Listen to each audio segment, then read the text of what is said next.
Hey guys, Hot Rod Reverend here. You're looking at a 3-deuce intake for the Ford Y block, 239 all the way up to 312.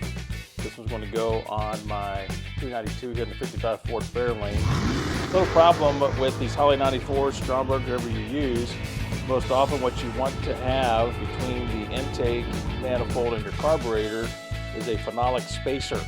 And that's something just to keep the heat off those carburetors as it rises up through the intake manifold. So you can get a lot of these things online. They range from 25 to 45, 50 bucks a piece. But what we're going to do, we're going to build our own here. And we basically got a project board. I think this is 3/8 of an inch, 4 inches wide, 36 inches long from Lowe's.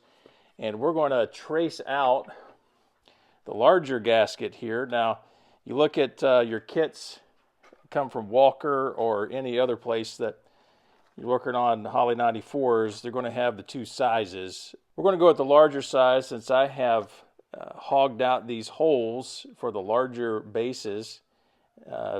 Honest with you, same principle works either one. Okay, first things first, we're going to go ahead and trace all the way around, and we're going to try to meet the edges of our board kind of already here to make it easier when we trim this out and cut the entire piece. It's important to know as well that what we'll do first is actually bore the holes through the wood before we actually cut out the entire piece. I feel like it may be a little bit easier, especially with those larger holes, get everything to line up and to keep the wood from chipping so much. We do have a hole saw that we'll use for these larger holes and just a regular drill bit for the others. So what I'm using is my Spider hole saw kit. This is 1 3/8 of an inch. Now this is a nice kit, but I want to make sure I'm centered, and the way that this works is this drill bit, I push this button here, it's spring loaded. You see the drill bit move up and down. I want to make sure that we're centered. Now it's important that I get my hole saw centered, so I'm going to draw some lines here just so where we can get intersection, and we'll make sure that we have pinpointed exactly where we need to be at the center of this thing. You draw enough of these lines in diameter, you can see exactly where your center of your hole is at. You can tell right there we're kind of just running around. This isn't exactly geometry, I get it, but you make enough of them, it becomes a little bit easier to see exactly where the center is at. So we'll do the same for the other side. Now you can tell this is not exactly precision work. So this isn't machine. You can tell it's a little bit, it's given a little bit there. So we'll try to be extremely careful here as we bore down.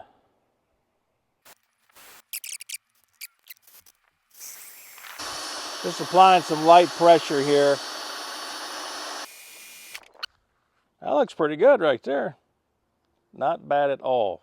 So we'll go ahead and drill out the other hole. And the reason we're using a hole saw instead of a paddle bit, we used a paddle bit, we'd have a lot of chips on the other side. So this right here, just to show you, we just don't have all the chips and everything if we used a paddle bit. So hole saw is where it's at.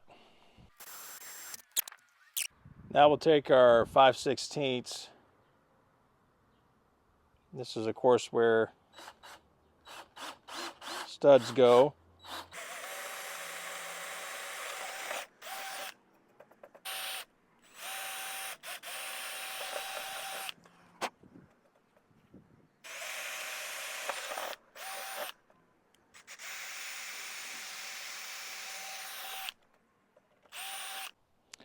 It's looking pretty good. I'll need a little bit of cleanup here on the holes where the studs would go.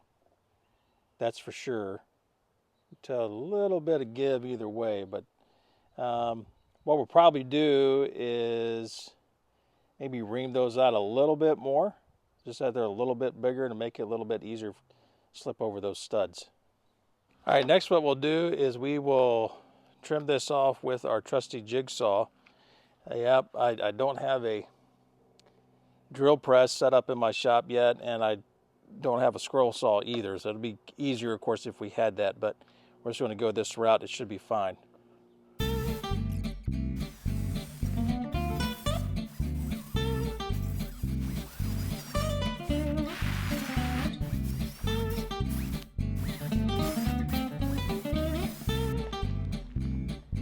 All right, there we go. We're going to go test fit this before we start doing a lot of sanding. Now, I drilled my holes at just extremely close on tolerances, so I use a 5/16 bit for a 5/16 stud. So you can tell they barely fit over the stud itself, so there's really no room to wiggle.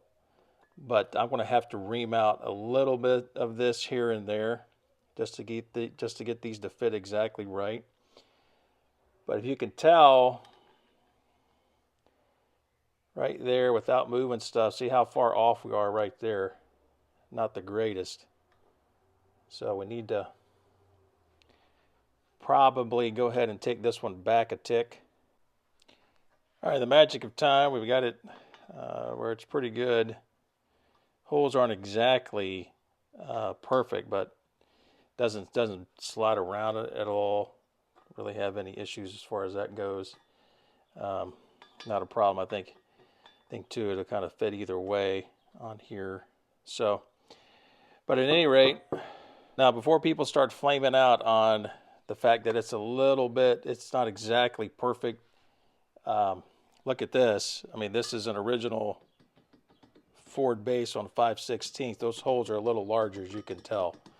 So, yeah, I don't know exactly what that size is. I probably should have got another drill bit to match the throttle base bores, but for what the purpose is, it's just going to be fine. So we'll sand this down.